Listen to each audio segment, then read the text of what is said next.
It's early morning here in Les Sables d'Olonne, and we're on board the Toshiba 36 Spirit with her skipper, Guy de Boer, one of the 2 American skippers taking part in the 2022 Golden Globe race.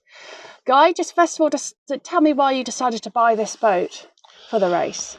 Well, when I decided to enter the race in April of 2019, I did an analysis of all the boats with the help of 2 naval architects, and determined that the Spirit was actually the fastest of the designs that were allowed.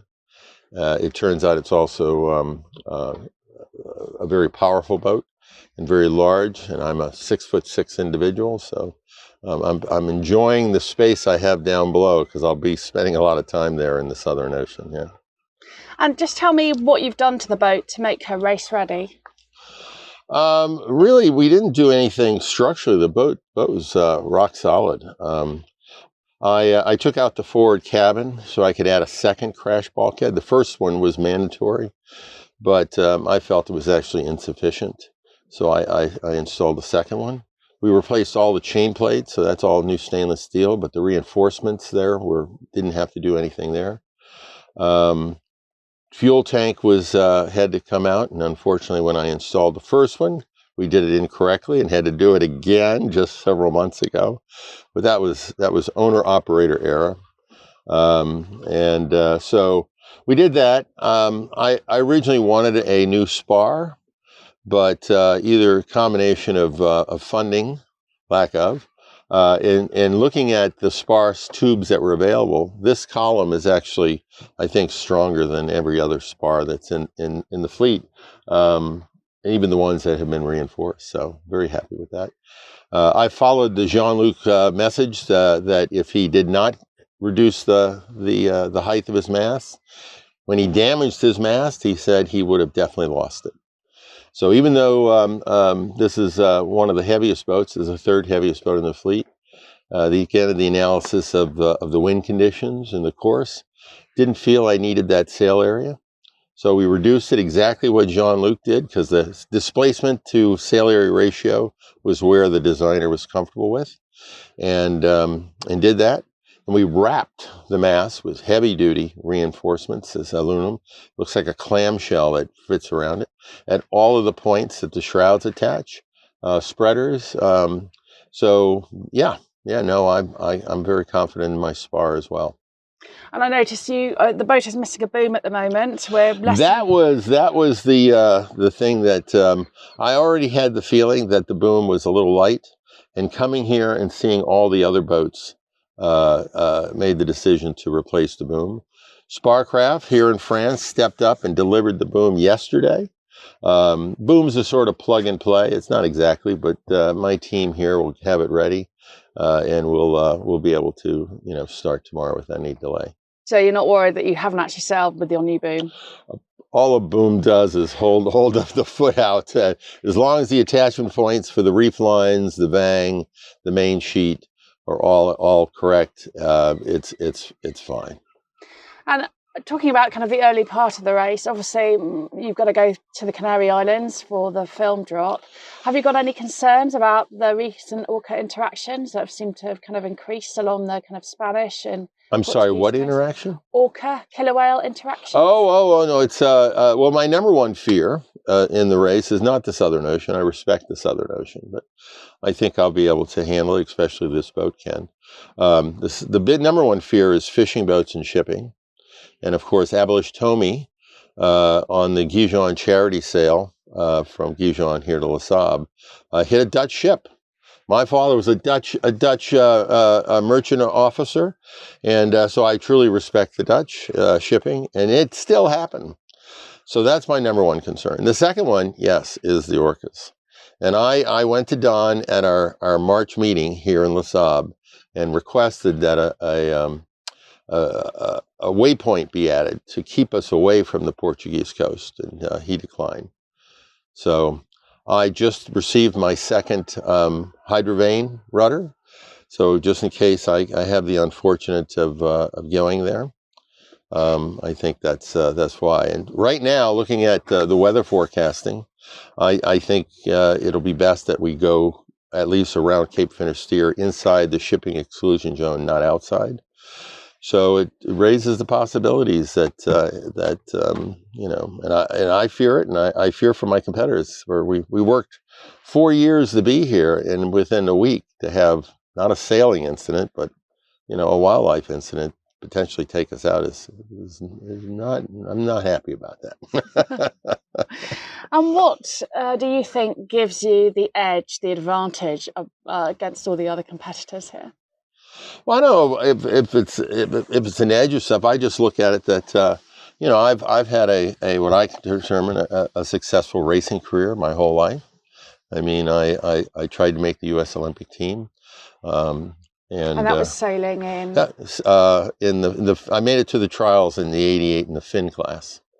Notice again my size, but I spent all of the '80s racing a starboat, either as a crew or a skipper.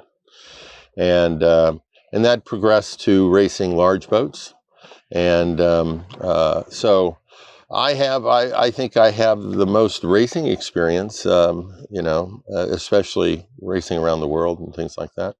But I'm not an ocean sailor. Crossing the Atlantic to get here was my first. I loved it. I loved every single minute of it. And I'm not a solo sailor. So until I started training for this race aboard Spirit, it was new, you know. However, you know, when you race the way I raced, I also ended my career coaching. You know the process that you have to do to protect the boat, protect the crew. In that case, myself. It's just the mental thing of every moment you got to push, you know, as much as you can as a solo sailor. And what are you kind of? How prepared are you for things to go wrong, for mentally and kind of physically? Well, in my life, a lot of things have gone wrong. So, and here I am today. You know, I grew up in the South. I grew up with hurricanes. I live in Key West, Florida. I have hurricanes. You know, we had a hurricane and a flood in 2005. You know, you just deal with it. It was really great to finally see the documentary. And Mark Slats in the cockpit, like wearing a wetsuit, just screaming obscenities, you know. Do you think that might be you? Oh, you'll know, it definitely will be. It definitely will be, you know. Yeah, it will be. Can we have a look around down below? Would that be okay? I'd be very happy to. I'm very proud of the boat. Let's go down and have a look. And we will start, actually, we'll start in the cockpit. All righty. Because it's a comfortable cockpit. Oh yeah, no, it's not a large cockpit, which is good for ocean because you don't want to, you know, carry too much water in it. But I went with the European main sheet system, so I have a port and starboard. This boat originally had a wheel and a pinnacle, which of course obstructed the cockpit. So you've gone for tiller steering. Yeah, that was the, you know, here's a when this was made,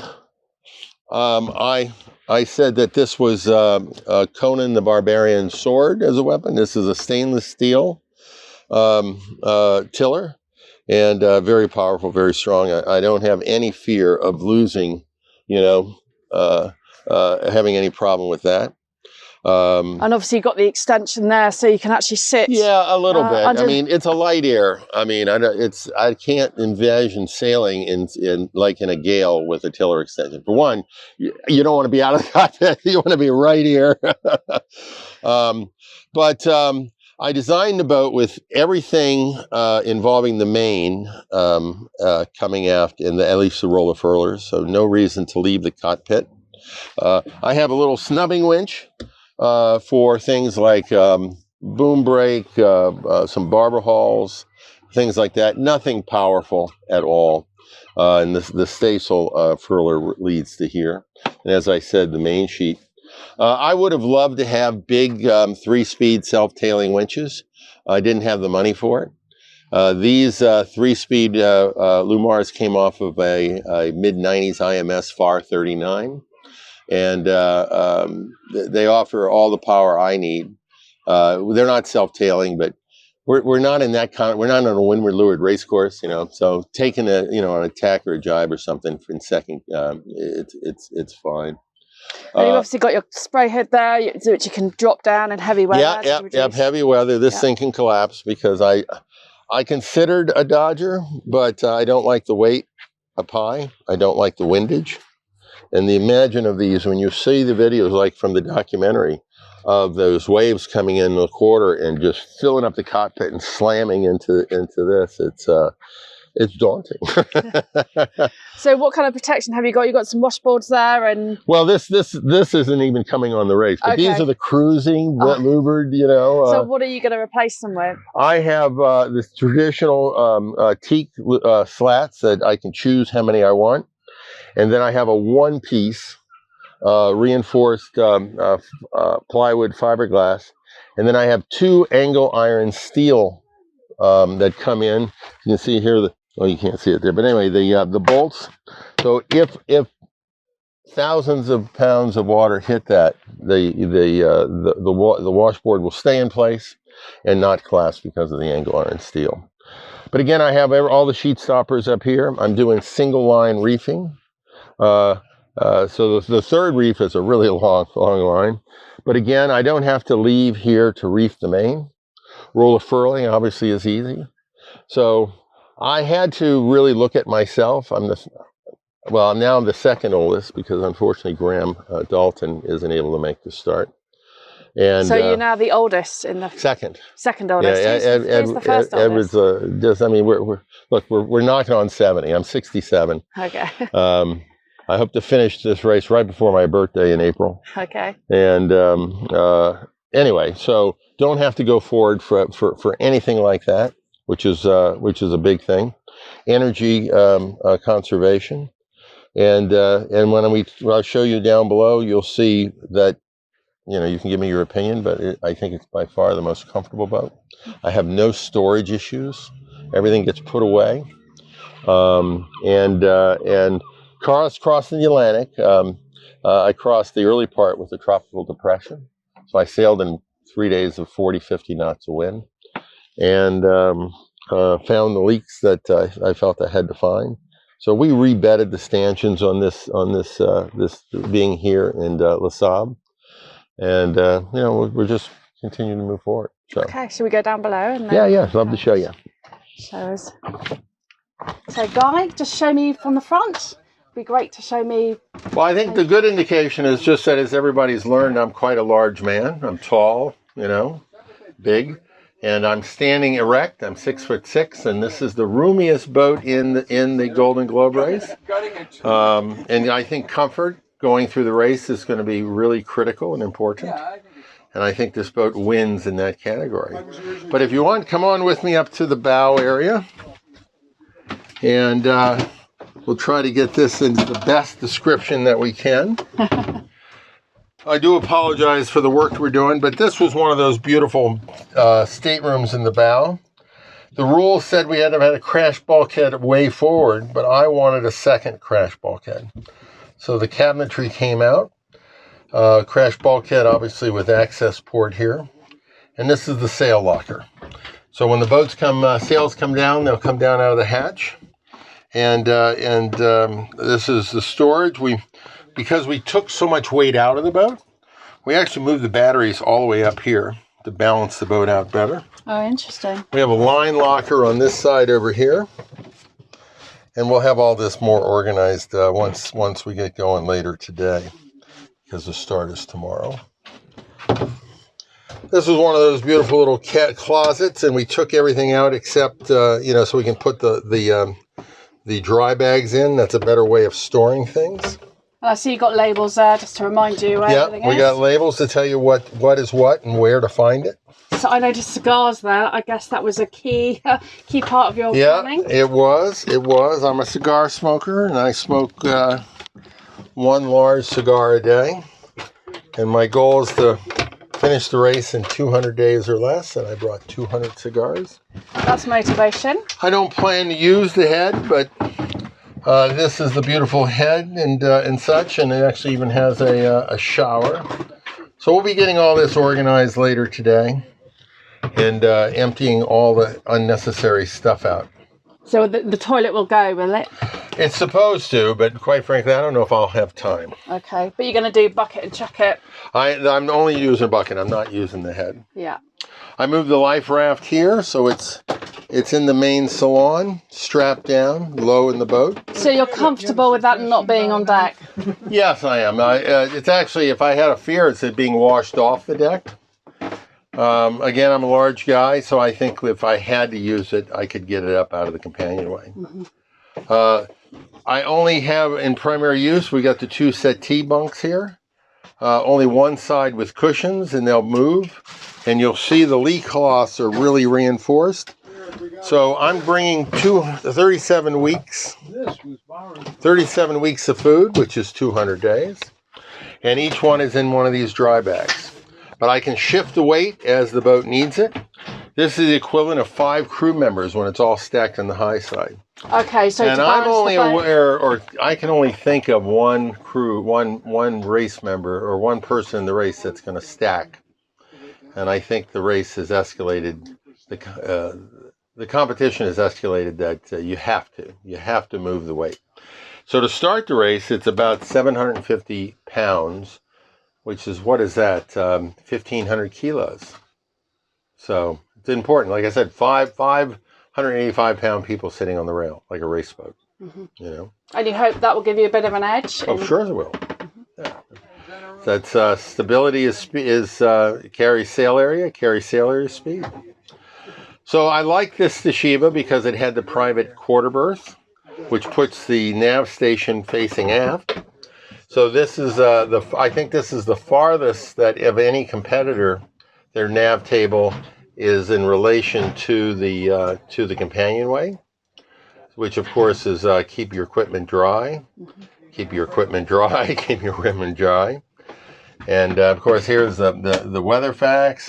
Have you used that yet? Yep, and it works perfectly. Okay, great. Yep. The importance of the weather facts is actually the paper. Okay. The Fruno paper is about 5 times more expensive than standard paper, and it shows in the results and the quality of the maps. So that's good. You know. And I noticed you've got a lot of other vents here. You put in this interesting. Yeah. I have 4 Durate vents for ventilation because the lessons learned last. And so I put this PVC pipe in so that if I got any spray or water, it would come into the wet locker, not into the nav station. I do have opening port lights, but they are totally sealed. Okay. So the only 2 that open are the 2 aft under the Dodger. One in the obviously the wet locker, which helps in ventilation, and the others here in the galley. But all of these are totally locked down, silicone sealed. Because again, I'm either sleeping on one side or the other, and that's where it would drip. I noticed you've got this bit of PVC piping here. That's the Bondi boats just use the rope. But I put PVC for comfort. Yeah, and good for, I guess, drying stuff if you need to. That too. Yeah. The laundry is hanging up here. And I have buckets for collecting rainwater, but one of them, when there's no rain, becomes the laundry. So you put just a couple inches of water in it. I don't use detergent. In America, we have a thing called Downy, and you might too, fabric softener. It takes away any of the odors that you have. And so you put it in there, the boat agitates it, you wring it out, put it up, and in 1 or 2 days, it's what you call boat dry. The key is if it has any salt, you've taken the salt off. Yeah. I noticed here you got was this originally a hatch here? Well, this was a cruising butterfly hatch. Okay. So when you open this butterfly hatch, ventilation, sunlight, it was so beautiful down here. So I miss it from that perspective. I don't miss it from oh my Lord, a wave could stove it in. I have this big hole. Okay, so you've reinforced it, closed it off. Oh yeah, no, this is 1.5-inch plywood with 48 ounces of fiberglass on top of it. Okay, so it's not. So I've jumped up and down on it and everything. And our solar panel is right here on top. Okay.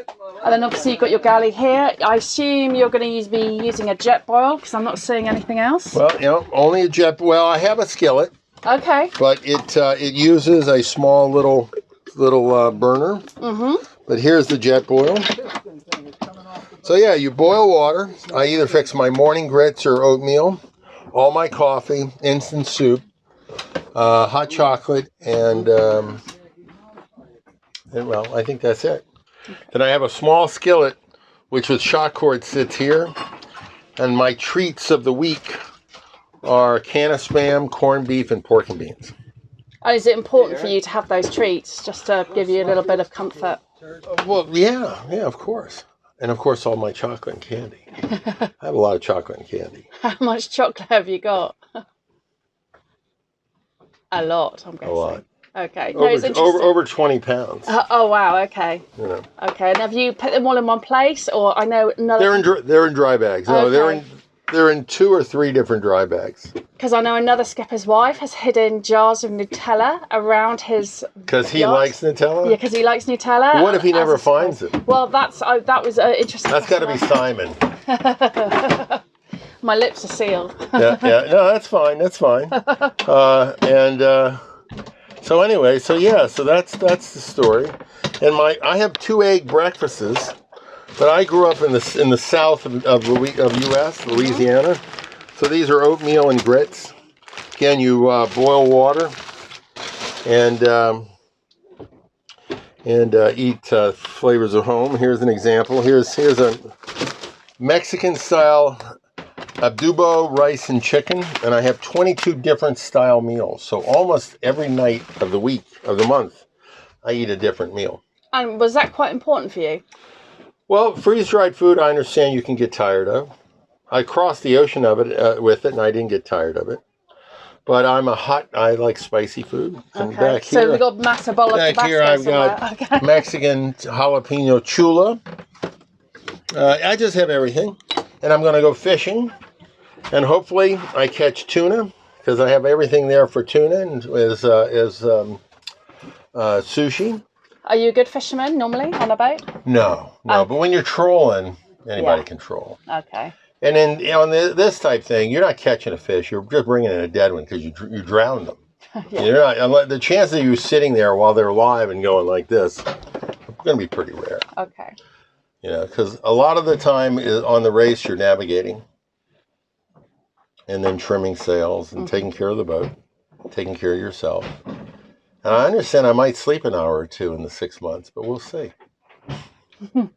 Can we see up on deck? Would that be possible? Well, our team is working. Yeah, I know. So all Yachting Monthly readers will forgive you for that. They know you're getting ready for the race, so they know it's not exactly how you expect it to be.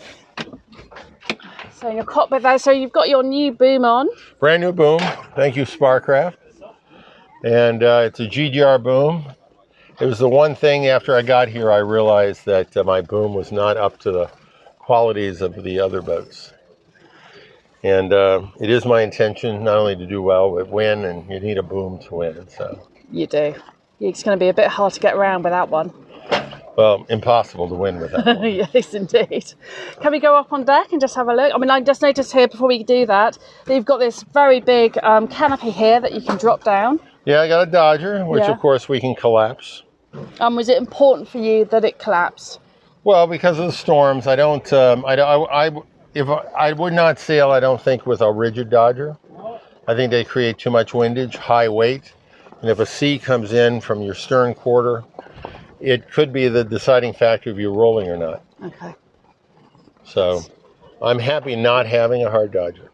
And I'm guessing we've got bags here. I guess they just come over. Well, these are my horse feed bags. Okay. Have you ever seen a line bag like that? No. But all of the lines in the companionway, port and starboard, fit in those feed bags. Yeah. So a big horse would be very happy to have their oat stuff. And are most of your controls led after the cockpit? Everything regarding the mast is. The jib halyards are on the mast, and the spinnaker halyards are on the mast, and I have to go to the mast to adjust the halyard tension of the jibs and to douse the spinnakers. So many people do what's called a letterbox, which is pulling it over the boom and stuff. And to me, that's counterproductive as a solo sailor, because when you go to douse your spinnaker, you put the boat sort of on a broad reach, so the spinnaker wants to go forward, so you should be forward. The jib's hiding it, the main's hiding it, and I've dropped the spinnaker solo in about 25 knots of breeze, and it's a piece of cake. Okay. But again, I'm a big guy with long arms and big hands, and I mean, talking about the new boom, are you okay the fact you haven't even sailed with it yet when you get to the start? A boom is sort of a plug and play thing. It's I mean, the main sheet attaches to these bales. The bale's not going to break. The boom brake the same, the bang the same. The sheets, they go through these shivs. You know, it's not rocket science. So, can we go forward and have a look at the bow? Sure. Brilliant. So I noticed you've got 3-speed winches there. Yeah, I have Lumar 3-speed. These came off of an IMS boat from the mid-90s, a FAR 39, built by Mark Lindsay. The snubbing winches are just that, snubbing. These are very low power winches, nothing that they pull hard on. And then you see sheet stoppers as an example, is the 4-guy for the spinnaker, the boom brake, and depending how I finally end up rigging it, the roller furler. I don't have adjustable tracks because primarily my jibs are high clue. Okay. So outside of a little tweaking, the lead doesn't change. And so that simplifies things. These are the Dorades, as I said. And these unscrew. And I have a child's soft football. Gets jammed in there. And that's when a storm comes, that makes it as close to waterproof as you can. Wow. A cheap, easy way to save getting wet down below. Yeah. Well, and I couldn't, these are older boats, I couldn't find what's called a Dorade plate. Yeah. I looked all over the place and couldn't find them. Okay, so we'll just move further. Well, you've got obviously your spinnaker poles here. Yeah, these are brand new. The 2 new poles I brought from North America broke. Both broke? Yep. Wow. Yep, they were under spec'd. Okay. And I replaced them. They have not been used, but they're the largest and strongest spinnaker poles in the GGR. So I'm also the heaviest ones. They're also the heaviest. Okay. Yeah, but not much. I'm not. Again, I'm a big boy. That was the pole manufacturer's question. Well, can he handle them? And yeah, I can handle them. And you've got 2 furlers on the front there, just to make things a little bit easier. Yeah. No. Well, again, I'm the second oldest skipper. And conserving my energy and stuff. It'd be nice to think, oh yeah, I want Hank-ons. But when you heard Mark Slats, who's the animal of the GGR, if not of the world, and he said he was wrong. So. Just a roll up, adjust. Now I have 3 headsails for up here. So I do have to make a sail change from the light one to the light one. This is the medium, this is the workhorse. And I have a high clue heavy weather jib. So the light is a low clue, this is a high clue, and the heavy is a high clue. And the high clue, the heavy high clue, and this staysail I envision in the Southern Ocean being why I'm so fast. Yeah, and I just have to make small adjustments to the roller furling depending on wind strength, and balance the boat out. Yeah, because this boat does perform well upwind and downwind. It does. Now we've done our research, and I could be wrong. Time will tell. Both by my ability to sail it, but if the boat is near the front or at the front, then I think the boat's well, and I'm sailing her well. So we'll see. And what are your plans, thoughts about the weather for the next week? Are you kind of planning to I just started looking at it yesterday. I looked at it this morning for a little bit. Sunday start appears to be pretty benign, light winds, which I did not equip the rig or anything for that per se. But shortly after that, on Monday, we could have up to 35 knots on the nose. So is your plan to head out? Okay, you're looking happy about that. So not talking about any strategy. Fair enough.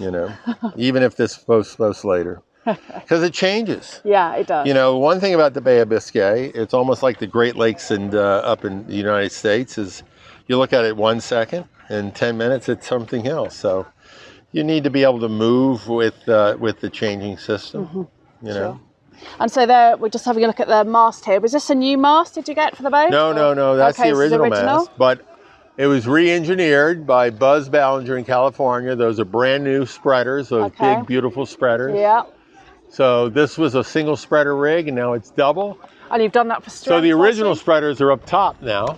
Okay. And they were shortened, obviously, but now you see these big weapons, so to speak. And like I said to many people, the mindset that I had about the race when I started is totally different from now. It's interesting how it changes. I think it changes for everyone. Yeah, well, I only dress myself. I've made the rig heavier in ways that will make it survive. I've reduced sail area, not because I wanted to give up sail area, but because the shorter the mast, Jean-Luc, who rolled his boat, was convinced that he was able to finish because he shortened the mast.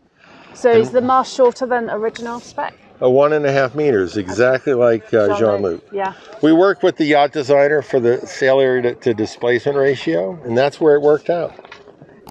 Brilliant. Well, good luck, Guy. Hope it goes Thank well. you, Katy. And we'll be following you and cheering you on. Yeah, I'll see you in April. On the other side, in April, for your birthday. You said No, you're gonna before be my birthday. You're going to be back before your birthday. April. 3 boats are going to finish before April 16th. That's 200 days. I want to be one of them. I knew you want to be one of them. Well, otherwise your scars run out and that could be a problem.